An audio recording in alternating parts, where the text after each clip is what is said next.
এর আগে আপনারা প্রথম, দ্বিতীয়, তৃতীয়, চতুর্থ এবং পঞ্চম পর্ব দেখেছেন। তার লিংক ডেসক্রিপশন ও কমেন্ট সেকশনে আছে, আপনারা দেখতে পারেন। আজকে ষষ্ঠ পর্ব। বন্ধুরা, আশা করি মহাকালী বড়মার কৃপায় তোমরা সবাই খুব ভালো আছো, সুস্থ আছো। কখনো কি ভোরের প্রথম আলোয় মনে হয়েছে আজ কিছু বদলাবে? যেন বাতাসের গন্ধে লুকিয়ে আছে আশার প্রতিশ্রুতি, যেন আকাশের নীরবতায় বড়মা মহাকালী তোমার কানে কানে ফিসফিস করে বলছেন, চিন্তা করো না, তোমার মনের ইচ্ছে পূর্ণ হবে, তোমার ভাগ্য রূপ নেবে আলোয়। তুমি কি বিশ্বাস করো, যখন হৃদয়ের গভীরতম আকাঙ্ক্ষা আর অশ্রু ভেজা প্রার্থনা আকাশ ছুঁয়ে যায়, তখন স্বয়ং মা শোনেন? আজ আমি তোমাকে সেই অলৌকিক কথাটিই বলবো। মা মহাকালী বড়মা নিজেই জানাচ্ছেন, সময় এসেছে তোমার ভাগ্য পরিবর্তনের, তোমার ইচ্ছে পূর্ণ হওয়ার। তুমি কি কখনো অকারণেই অনুভব করেছো যেন কিছু ঘটতে চলেছে? এমন এক শান্ত অথচ কাঁপন জাগানো অনুভূতি, যেখানে হৃদয়ে বলে আর কষ্ট নয়, এবার আলো আসছে। একবার ভেবে দেখো তো, তুমি কতদিন ধরে অপেক্ষা করছো, কত প্রার্থনা, কত চোখের জল, কত রাতের নীরব প্রহর কাটিয়েছ। যদি তোমার মনে প্রশ্ন জাগে, আমার ইচ্ছে কি সত্যিই পূর্ণ হবে, তাহলে শুনে নাও বড়মার অমৃতবাণী। যখন তুমি ধৈর্য ধরো, যখন তুমি বিশ্বাসে অবিচল থাকো, তখনই আমি তোমার হাত ধরি। তাহলে কি এবার তোমার হাত ধরে এগিয়ে আসছেন মা? কি মনে হয় তোমার? মনে রেখো, ভাগ্য কখনো এক জায়গায় স্থির থাকে না। অন্ধকারের পরেই সূর্য ওঠে, ঝড়ের পরেই আকাশ ফুরফুরে হয়। মা মহাকালী যখন তোমার জীবনের অন্ধকার কাটাতে আসেন, তখন তুমি আর একা নও। বলো তো, তোমার কি মনে হয় না তোমার জীবনের সমস্ত দুঃখ, দারিদ্র্য, ব্যর্থতা এবার মুছে যাবে? হয়তো আজই সেই সংকেত তুমি পাচ্ছ। মনে রেখো, তোমাকে ঈশ্বরকে খুঁজতে হবে না, তোমার ভিতরে তার স্মৃতিকে জাগ্রত করতে হবে। মা বড়মা তোমার পাশে আছেন, তুমি শুধু তার হাতের উষ্ণতা অনুভব করো, তাহলেই বুঝবে ভাগ্য বদলের সময় সত্যি এসে গেছে। এখন আমি তোমাকে জিজ্ঞেস করছি, তুমি কি প্রস্তুত সেই আলোকে গ্রহণ করতে, যে আলো তোমার অন্ধকার ভেদ করে আসছে? তুমি কি বিশ্বাস করো মা মহাকালী ইতিমধ্যেই তোমার ইচ্ছে পূরণের পথ সাজিয়ে রেখেছেন? কমেন্টে জানিও, আজকের এই বার্তা কি তোমার হৃদয় ছুঁয়েছে? তুমি কি অনুভব করছো ভাগ্য বদলের সময় একেবারে দ্বার প্রান্তে এসে দাঁড়িয়েছে? অপেক্ষা করো, ধৈর্য ধরো আর বিশ্বাস রাখো, কারণ মায়ের কৃপা এলে অসম্ভব বলে কিছু থাকে না। বলুন তো, কখনো কি মনে হয়েছে জীবন যেন এক অনন্ত অন্ধকার, যেখানে দুঃখ, হাহাকার আর একাকিত্বের ঢেউ দিনের পর দিন আপনাকে ভেঙে দেয়? তবু কি আপনি কখনো অনুভব করেননি অদৃশ্য কোনো শক্তি, কোনো মা আপনার হৃদয়ের গভীরতম কান্না শুনছেন? হয়তো তিনি নিঃশব্দে বলছেন, অপেক্ষা করো, আলো আসছে। কলকাতার এক কোনায় শীতের সন্ধ্যায় ছোট্ট বাড়ির ছাদে বসে তৃষ্ণা আকাশের দিকে তাকিয়েছিল।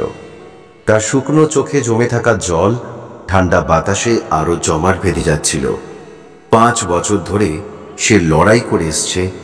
বাবা মা চলে যাওয়ার পর নিজের ছোট বোনটিকে আঁকড়ে ধরে মানুষ করেছে।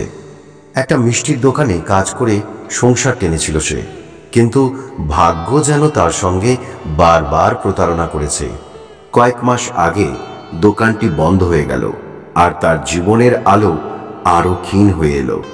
আপনার কি এমন কখনো হয়েছে যেখানে প্রতিটি দিন মনে হয়েছে একটা নতুন পরাজয়ের ডাক? সেদিন দুপুরে তৃষ্ণা গিয়েছিল একটা ইন্টারভিউ দিতে। কিছুই খাওয়া হয়নি তার, তবু সাহস করে গিয়েছিল। কিন্তু সেখানে পোশাকের জন্য অপমানিত হতে হলো। একজন বলেছিল, এই অবস্থায় তুমি অফিসের কাজ করবে? তৃষ্ণা উত্তর দেয়নি, মাথা নিচু করে বেরিয়ে এলো। মন ভরে গেল অভিমানে। সেই রাতে ছাদে বসে সে মহাকালী বড়মাকে প্রশ্ন করল, মা, তুমি কি আমাকে একটু ভালোবাসো না? কেন আমাকে বারবার হারতে দাও? কেন? বন্ধুরা, আপনাদেরও কি মনে হয়েছে কখনো ঈশ্বর যেন চুপ করে গেছেন? আপনার চোখের জল, আপনার প্রার্থনা সবকিছু যেন বাতাসে মিলিয়ে যাচ্ছে। সেই রাতেই তৃষ্ণা একটা স্বপ্ন দেখল। স্বপ্নে সে দাঁড়িয়েছিল একটি নদীর তীরে। অজস্র প্রদীপ ভাসছে জলে, আর ভেসে আসছে এক অচেনা কণ্ঠস্বর। অন্ধকারে ভয় পেও না, আলো তোমার দিকে এগিয়ে আসছে, শুধু অপেক্ষা করো। ঘুম ভেঙে তৃষ্ণা এক অদ্ভুত শান্তি অনুভব করল। আপনার কি এমন হয়েছে? স্বপ্ন দেখে মনে হয়েছে এটা শুধু স্বপ্ন নয়, সংকেত? সকালের আলোয় ছোট ছোট ঘটনা ঘটতে শুরু করলো। পুরনো এক শিক্ষক ফোন করলেন হঠাৎ, বললেন, তোমার কথা মনে পড়ছিল, কিছু দরকার থাকলে বলো। তৃষ্ণার চোখ ভরে এলো জলে। দুপুরে বাজারে এক অপরিচিত ভদ্রলোক তার হাতে একটি কাগজ ধরিয়ে দিয়ে বললেন, আমার অফিসে লোক লাগবে, ইচ্ছে হলে যোগাযোগ করতে পারো। বলুন তো, এগুলো কি নিছক কাকতালীয়, নাকি সত্যি মা মহাকালী বড়মার অদৃশ্য হাত? সেই সন্ধ্যায় আবার ছাদে বসেছিল তৃষ্ণা। মনটা হালকা লাগছিল, তবু সে নিশ্চিত হতে পারছিল না এগুলো কি ঈশ্বরের সংকেত। ঠিক তখনই বোন এসে বলল, দিদি, তোর জন্য চিঠি এসছে। চিঠি খুলে হাত কেঁপে উঠল তার। বিদেশে থাকা এক পুরনো বন্ধু তাকে চাকরির প্রস্তাব পাঠিয়েছে। চিঠিতে লেখা, তোর কথা মনে পড়ছিল, আমাদের কোম্পানিতে লোক নেবে, আমরা মেয়েদের স্বাবলম্বী করার জন্য কাজ করছি। তৃষ্ণার চোখ ভিজে গেল অশ্রুতে। মনে হলো এতদিন পর ঈশ্বর অবশেষে তাকিয়েছেন তার দিকে। সেই রাতে আবার স্বপ্ন দেখল সে। এবার প্রদীপ ছিল না, ছিল এক উজ্জ্বল আলো যা তৃষ্ণার দিকে এগিয়ে আসছিল। কেউ যেন পাশ থেকে বলল, তোমার সময় এসে গেছে, উঠে দাঁড়াও। বন্ধুরা, তৃষ্ণা আজ নতুন জীবনের পথে।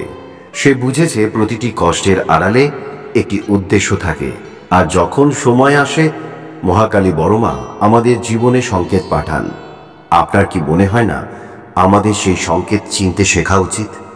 আপনার জীবনে কি এমন ছোট ছোট ঘটনা ঘটেছে যা হয়তো আসন্ন আলোর পূর্বাভাস? মনে রাখবেন, দুঃখ চিরকাল থাকে না। মহাকালী বড়মা কখনো দূরে যান না, আমরাই কেবল তাকে ভুলে যাই। তাকে খুঁজে বেড়াতে হবে না, তাকে শুধু স্মরণ করতে হবে। আপনি কি প্রস্তুত আপনার জীবনের আলোকে গ্রহণ করতে? কমেন্টে জানিয়ে দিন আজকের এই গল্পটি আপনার হৃদয় ছুঁয়েছে কিনা। এই গল্পটি আমাদেরই একজন সাবস্ক্রাইবার আমাকে পাঠিয়েছেন। নাম প্রকাশে অনিচ্ছুক থাকায় গল্পের নামটি বদলে আমরা বললাম তার জীবনে ঘটে যাওয়া ঘটনার কথা। তুমি কি কখনো টের পেয়েছো অকারণেই হঠাৎ মন ভরে উঠছে শান্তিতে, যেন অদৃশ্য কারো হাত এসে ছুঁয়ে দিল তোমার কাঁধ আর মৃদু স্বরে বলল, ভয় করো না, সময় এসে গেছে, তোমার প্রার্থনার উত্তর আসছে। বলো তো বন্ধু, তুমি কি প্রস্তুত সেই সংকেতগুলো শুনতে? তুমি কি দেখতে পাচ্ছ মহাশক্তি আস্তে আস্তে তোমার জীবন বদলে দিচ্ছে? জীবনের আধার যখন দীর্ঘ হয় তখনই হঠাৎ আলো দেখা দেয়। হয়তো কোনো পুরনো বন্ধুর ফোন এলো, অথবা অপ্রত্যাশিত একটা সুযোগ তোমার দরজায় কড়া নাড়ল।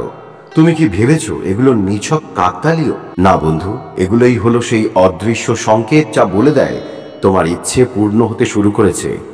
যেখানে আগে ছিল ভয় আর অস্থিরতা, হঠাৎ সেখানে শান্তির স্রোত বইতে শুরু করলো। নিজেকে অকারণেই ভরসা করতে ইচ্ছে হয়, মনে হয় হ্যাঁ আমি পারবো, আমি সক্ষম।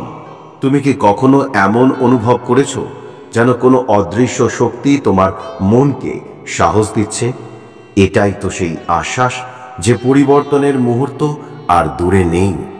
তুমি কি জানো, অনেক সময় আমাদের স্বপ্নই ভবিষ্যতের কণ্ঠস্বর হয়ে ওঠে।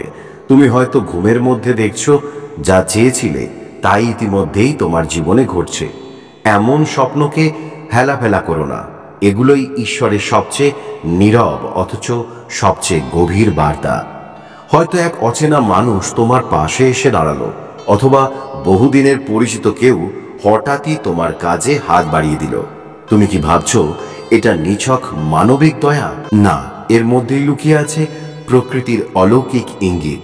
তুমি একা নও, সমগ্র সৃষ্টি তোমার পাশে দাঁড়িয়ে আছে।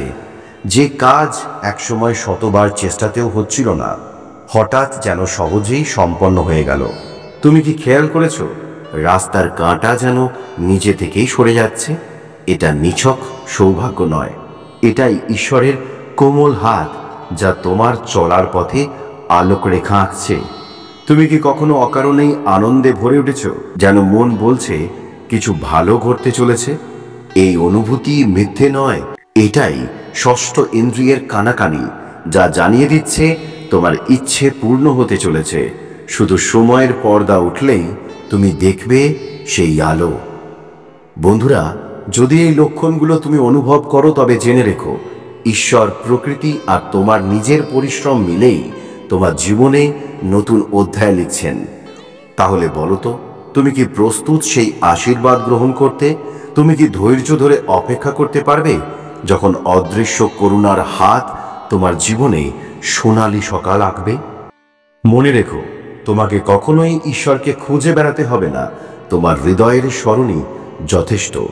আর সেই স্মরণ যখন জেগে ওঠে, তখনই অলৌকিক ঘটনা জীবনের রূপ নিতে শুরু করে।